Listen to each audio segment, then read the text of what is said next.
Khairpur bureau report Ayaz Ahmed سوہو۔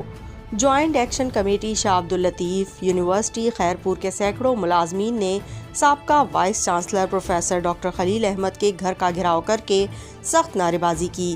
فاحش video viral ہونے کے بعد گورنر سندھ نے انہیں 1 ماہ چھٹی پر بھیج کر انکوائری کا حکم دیا تھا۔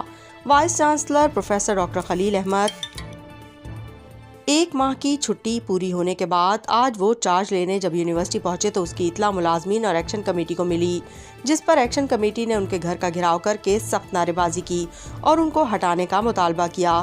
ایکشن کمیٹی کے رہنما اختیار نے خطاب کرتے ہوئے حاکم فلفوٹا نے کہا کہ سندھ حکومت ملازمین میں پھیلی ہوئی بے چینی کو ختم کرے۔ جب تک voice chancellor professor doctor Khalil Ahmad ابو پھوٹو کو نہیں ہٹایا جاتا، احتجاج جاری رہے گا۔